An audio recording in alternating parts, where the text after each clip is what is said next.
శేఖర్ భాషా గారు అయితే ఉన్నారు. హాయ్ అన్న. Hi hi. So Panjagutta police స్టేషన్కి రావడానికి కారణం ఏంటి? అంటే ఈ బెట్టింగ్ యాప్స్ మీద మీరు విష్ణుప్రియకి సపోర్టివ్గా, అదేవిధంగా టేస్టీ తేజకి సపోర్టివ్గా వచ్చారని విన్నాము. అసలు అంటే ఎందుకు మీరు రావాల్సి ఎందుకు వచ్చింది, వాళ్ళు ఎందుకు రాలేదు? వాళ్ళు కొంచెం భయపడున్నారు ఫస్ట్ టైం వాళ్ళకి ఇటువంటి కేసు అవ్వడం వల్ల. సో కొంత టైం అడుగుదామని చెప్పి సార్కి చిన్న రిప్రజెంటేషన్ ఇచ్చేసి. అంటే ఇక్కడ భయపడుతున్నారంటే వాళ్ళు తప్పు చేశారని చేశారని కాదు, వాళ్ళ జీవితంలో ఫస్ట్ కేసు అది. యాక్చువల్లీ మీరు గమనిస్తే అందరూ కూడా బెట్టింగ్ యాప్స్ చేయొద్దనే వీడియోలు పెడుతున్నారు. కరెక్ట్గా అలా వీడియోలు పెట్టిన నెక్స్ట్ రోజే కేసు పడడం ఏంటా అనేది కొంచెం సస్పిషియస్గా అనిపిస్తుంది. వాళ్ళిద్దరికి సపోర్టివ్గానే ఎందుకు వచ్చారు అంటే ఇంకా మిగతా వాళ్ళు కూడా చాలా మంది వచ్చారు కదా ఉన్నారు, కానీ వీళ్ళిద్దరూ నాకు డైరెక్ట్ బిగ్ బాస్ సీట్లో బ్యాచ్మేట్స్ కదా. సో మేమందరం కలిసి ఆడాం కాబట్టి క్లోజ్నెస్ తోటి. సో అంటే బెట్టింగ్ యాప్స్ ప్రమోషన్ చేశారు, అది అంతా అయిపోయేది. సో మీతో కన్జర్వేషన్ ఎలా ఉంది? అంటే ఇప్పుడు మీరు ఇక్కడికి వచ్చే ముందు మీతో ఏం చెప్పి పంపించారు వాళ్ళు? అదే కొంత టైం తీసుకుందామని చెప్పి అనుకుంటున్నారు. ఏమన్నా మీరే మాట్లాడండి అని చెప్పారు. సరే నేను అయితే ఒక రిప్రజెంటేషన్ ఇచ్చాను. సో లోపలికి వెళ్ళి ఎంక్వైరీ చేశారు అంటే లోపల మీరు నార్మల్గా పోలీసులతో మాట్లాడారు కదా, సో ఏమని మాట్లాడారు, ఏమని అంటే ఆన్సర్ ఇచ్చారు? అదే సార్, వీళ్ళకి అసలు ఏ రకమైన అవగాహన లేదు. చాలా అంటే అందరూ అన్ని లీగల్ పాయింట్స్ తెలుసుకొని చేయరు కదా, కొంతమంది తెలుసో తెలియకో చేస్తుంటారు. బట్ ఒకసారి తెలిసిన తర్వాత ఎవరు చేయరు, తెలిసిన తర్వాత కూడా చేస్తే అది తప్పు, తెలియక చేస్తే అది పొరపాటు. సో నేను అనేది ఆ కోణంలోనే. బట్ ఏదేమైనా కూడా సో కేసు జరిగినప్పుడు లీగల్ కాన్సిక్వెన్సెస్ ఏమున్నాయి మనం ఫేస్ చేయాల్సిందే, అది ఖచ్చితంగా. ఇంతకీ మీరు బెట్టింగ్ యాప్స్ ని ప్రమోట్ చేసే వాళ్ళని మీరు ఎంకరేజ్ చేస్తున్నారు అంటే అసలు బెట్టింగ్ యాప్స్ మీద మీ ఒపీనియన్ ఏంటి? అవి ధర్మరాజు చేసినా తప్పే అంటాను నేను. ఎవరైనా సరే బెట్టింగ్ యాప్స్ జోలికి పోకండి. ఇప్పుడు ప్రమోట్ చేసేవాళ్ళే కదా, మీరైనా సరే వెళ్ళి డబ్బులు పెట్టి కాయరాజాకాయలు లేకపోతే బెట్టింగ్లు చేసి మ్యాచెస్ జరుగుతుంది, డబ్బులు పోగొట్టుకోవడం అనేది కదా. సో మీకు ఒకవేళ రావచ్చు, ఒకవేళ వచ్చినా కూడా ఇంకొకటి సావు మీద మీరు గెయిన్ చేసుకోవడం అనేది కరెక్ట్ కాదు. సంపాదించుకోవడానికి రకరకాల మార్గాలు ఉన్నాయి, బట్ ఇటువంటి జోదం అనేది ఖచ్చితంగా అందులో మీరు ఎంకరేజ్ చేయకండి. ఈ సురేఖవాణి కూతురు సుప్రీత కూడా బెట్టింగ్ యాప్స్ మీద అంటే రెస్పాండ్ అవ్వడం జరిగింది. అంటే తను కూడా బెట్టింగ్ యాప్స్ చేసిన గతంలో. సో తన గురించి ఏం చెప్తారు? అంటే మీకు కూడా ఎంతో కొంత తెలిసే ఉంటుంది. వాళ్ళు కూడా ఇదే వీళ్ళనే కాదు, మొత్తం బిగ్ బాస్ ఫ్యామిలీస్ అన్ని అంటే ఆల్ సీజన్స్ ఫ్యామిలీస్కి ఒక గ్రూప్ ఉంటుంది మాకు. ఆ గ్రూప్లో నిన్న డిస్కషన్ జరిగింది. ఈ స్క్రీన్ షాట్స్ పెట్టుకొని ఇది ఒరిజినలా ఫేకా, ఎవరు పెడుతున్నారు ఇట్లాంటి మెసేజ్లు. అందరూ కొంతమంది వీడియోలు చేసేస్తున్నారు, చేసేసిన వాళ్ళ మీద కరెక్ట్గా చేసిన వాళ్ళ మీద కేసులు పడుతున్నాయి ఏంటనేది దాని డిస్కషన్ జరిగినప్పుడు అరే ఇక నుంచి లీగల్ లేదు, ఇల్లీగల్ లేదు, అసలు ఏది వద్దు మనకి, అసలు ఎవరు కూడా మనం ప్రమోట్ చేయొద్దు అనేది. అసలు ఇంతకీ నోటీసులు అంటే ఎలా వచ్చాయంటే ఎవరైనా పెట్టారా లేకపోతే సజ్జనార్ గారితోనే, సజ్జనార్ గారే ఇదంతా సీరియస్ గా తీసుకున్నాడా వాళ్ళిద్దరి మీద? సో అసలు ఎలా జరిగింది ఇదంతా? సజ్జనార్ గారు అయితే సీరియస్ గా ఉన్నారనే విషయం నాకు క్లోజ్ సర్కిల్స్ ద్వారా తెలుసు, కానీ ఆ చాట్ అనేది ఆయన పేరుతో ఎవరైనా చేశారా అన్నట్టుగానే అనిపించింది. ఎందుకంటే ఆ చిన్న చిన్న స్పెల్లింగ్ మిస్టేక్లు కావచ్చు, ఇలాంటివన్నీ ఉన్నాయి. Betting apps and batting apps అని రాసి ఆ చాట్లో చాలా మంది మీద కేసులు అయితే నమోదు అవుతున్నాయి కదా. ఇప్పుడు నెక్స్ట్ ఎవరి మీద అవుతుందని మీరు అనుకుంటున్నారు? అంటే దాదాపు మీకు ఎంతో కొంత తెలిసి ఉంటుంది కాబట్టి. సో విష్ణుప్రియ టేస్టీ తేజ కాకుండా చాలా మంది చేశారు కాబట్టి మీరు ఏమైనా అనుకుంటున్నారు? నేను ఎవరి మీద నమోదు అవుతాయో తెలియదు, కానీ నమోదు అవ్వడం అనేది మంచి పరిణామం, నిజంగా మంచి పరిణామం.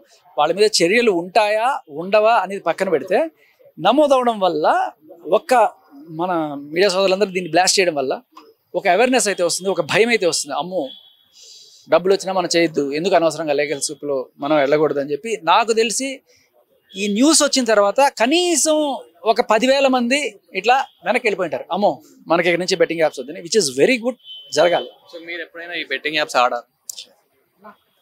సో ఫైనల్గా ఏం చెప్తారన్న? ఫైనల్గా ఏం చెప్తారు? సో డబ్బులు సంపాదించాలి అని వెళ్ళకండి, మీరు ఒక మంచి ఉన్నత ఆశయం పెట్టుకొని దానికోసం ఫైట్ చేయండి, డబ్బులు మీ వెనకాల అవే పరిగెడతాయి. అందుకని డబ్బుల కోసం మీరు చేయాలనుకున్నప్పుడు ఇంకా అది వెళ్తూ ఉంటుంది, జోదం, ఇంకా డ్రగ్స్, మాదక ద్రవ్యాలు, అన్ని రకాల దరిద్రాలు ఉంటాయి. So don't go. యూత్కి మంచి మెసేజ్ ఏంటంటే మీరు ఒక మంచి ఉన్నతమైన టార్గెట్ ఎంచుకొని దాని వెనకాల పరిగెత్తండి, అంతే. సో చూస్తున్నాం కదా, బెట్టింగ్ యాప్స్ ప్రమోషన్ చేసే వాళ్ళని అయితే ఒక్కొక్కరిని ఏర్పారేస్తున్నారని చెప్పొచ్చు. అంటే ఒక్కొక్కరి మీద అయితే కేసులు అయితే నమోదు అవుతున్నాయి. అయితే ఇదే క్రమంలో ఈరోజు విష్ణుప్రియ టేస్టీ తేజ మీద కూడా నమోదైతే అవ్వడం జరిగింది. వాళ్ళకు కూడా నోటీసులు అయితే ఇవ్వడం జరిగింది. అయితే వాళ్ళకి మద్దతుగా అయితే శేఖర్ భాషా బిగ్ బాస్ కంటెస్టెంట్ అని చెప్పొచ్చు. అదేవిధంగా రాజ్ తరుణ్ లావణ్య కేసులో శేఖర్ భాషా అయితే చాలా హైలైట్ అయ్యాడు. శేఖర్ భాషా అయితే అయితే వీళ్ళిద్దరికి సపోర్టివ్గా పంజాగుట్ట పోలీస్ స్టేషన్కి అయితే రావడం జరిగింది. వాళ్ళిద్దరి కేసు పంజాగుట్ట పోలీస్ స్టేషన్లో అయితే అంటే నోటీసులు అయితే ఇవ్వడం జరిగింది పంజాగుట్ట పోలీస్ స్టేషన్ నుంచి.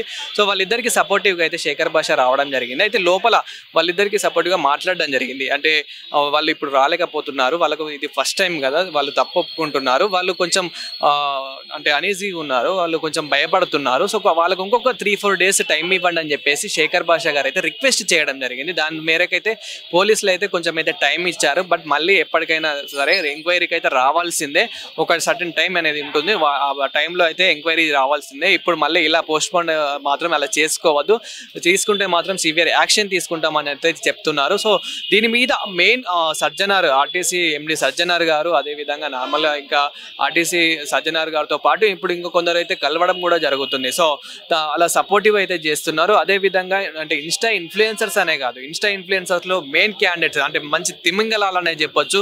సో ఆ తిమింగలాలు కాస్త హర్ష సాయి కానివ్వండి, పర్షాన్ బాయ్స్ నుంచి ఇమ్రాన్ బాయ్ కానివ్వండి, సో ఇలా చాలా మంది అయితే ఉన్నారు, ఇమ్రాన్ ఖాన్, ఇలా చాలా మంది అయితే ఉన్నారు. సో ఇదే క్రమంలో ఇప్పుడు అంటే ఓన్లీ ఇన్ఫ్లుయెన్సర్స్ అనే కాదు, ఆ యాక్టర్స్ కూడా, సినీ ఇండస్ట్రీ నుంచి మెయిన్ యాక్టర్స్ ఎవరైతే ఉంటారో వాళ్ళ మీద కూడా కేసు అయితే నమోదైతే అవుతున్నట్లయితే తెలుస్తుంది. వాళ్ళకి కూడా నోటీసులు అయితే జారీ చేస్తున్నారు, వాళ్ళకు కూడా ఎంక్వైరీ అయితే ఉంటుంది. సో వాళ్ళ మీద కూడా సివియర్ యాక్షన్ అయితే తీసుకోబోతున్నట్లయితే తెలుస్తుంది. సో సజ్జనర్గా అయితే ఇదైతే ఒక మంచి పద్ధతి అంటే మంచి పని చేస్తున్నారు అన్నట్లయితే చాలా మంది అయితే అభినందిస్తున్నారు. అదేవిధంగా సజ్జనర్ గారికి అయితే చాలా సపోర్టివ్ కూడా చేస్తున్నారు. ఎందుకంటే ఇప్పటివరకు ఈ బెట్టింగ్ యాప్స్ ప్రమోషన్ చేసే వాళ్ళు మీద ఎవరు కూడా యాక్షన్స్ తీసుకోలేరు. అంటే ప్లే స్టోర్లో మనకి పర్మిషన్ ఇవ్వనప్పటికీ కూడా వీళ్ళు ఇంకా ఏదైనా నార్మల్ మనకి ఇంకా చాలా లింక్స్ అనేది ఉంటుంది, లైక్ క్రోమ్లో ఎన్నో లింక్స్ అనేవి ఉంటుంది, టెలిగ్రామ్కి, ఇలాంటివి దీనికి పర్మిషన్స్ అనేటివి ఉండవు. సో సాఫ్ట్వేర్ ద్వారా వీళ్ళకి తెలియకుండా ఇప్పుడు ఎవరైతే నార్మల్గా జాబ్స్ లేని వాళ్ళు ఉంటారో, ఇంకా ఇంట్లో డిప్రెషన్గా ఉంటారో, ఎవరు నేను ఈజీగా సంపాదించుకునే వాళ్ళు ఉంటారో అనుకునే వాళ్ళు ఎవరైతే ఉంటారో, సో వాళ్ళు ఇలాంటి వాటికి చాలా అట్రాక్టివ్ అయిపోయి ఇంకా చెప్పేది కూడా మంచి మంచి సెలబ్రిటీస్ చెప్తున్నారు కదా, నేను ఫాలో అయ్యే వాళ్ళు కూడా ఫాలో అయ్యే వాళ్ళే చెప్తున్నారు కదా అని చెప్పేసి వీళ్ళు ఆడడం మొదలు పెడతారు. ఫస్ట్ 1000తో స్టార్ట్ పెడతారు, తర్వాత 5000, 50,000, 1,00,000, కోటి. సో ఇట్లా కొన్ని కోట్లు పోగొట్టుకున్న వాళ్ళు కూడా ఉన్నారు, అప్పుల పాలైపోయి ఇంకా ఏం చేయాలో తెలియక సో వాళ్ళు సూసైడ్ చేసుకోవడం ఇలా, అదేవిధంగా అంటే అసలు ఆత్మహత్య అనేది ఇలా చేసుకోవడము, అర్థం చేసుకున్నాడు అని చెప్పేసి వాళ్ళ భార్య పిల్లలు ఎవరైతే ఉంటారో అంటే వాళ్ళ కుటుంబ సభ్యులు కూడా వాళ్ళు కూడా చేసుకోవడము ఇంత దారి తీస్తుంది. అయినా వీళ్ళ బెట్టింగ్ యాప్స్ మాత్రం ఏమాత్రం ఆపడం లేదు. సో ఇలా జరుగుతుంది. అందుకే దీనికి సజ్జనార్ గారు అయితే సివియర్గా అయితే యాక్షన్ తీసుకున్నారు. సో ప్రజెంట్ ఈ రోజు అయితే పంజాగుట్ట పోలీస్ స్టేషన్కి యాంకర్ విష్ణుప్రియ అదేవిధంగా Bigg Boss contestant tasty Teja అయితే రావాల్సి ఉంది. బట్ వాళ్ళైతే రిక్వెస్ట్ అని చెప్పేసి ఒక శేఖర్ భాషను అయితే పంపించడం జరిగింది. సో శేఖర్ భాష రిక్వెస్ట్ చేయడం మేరకు పోలీసులు అయితే ఇప్పటికైతే పర్మిషన్ అయితే ఇచ్చారు.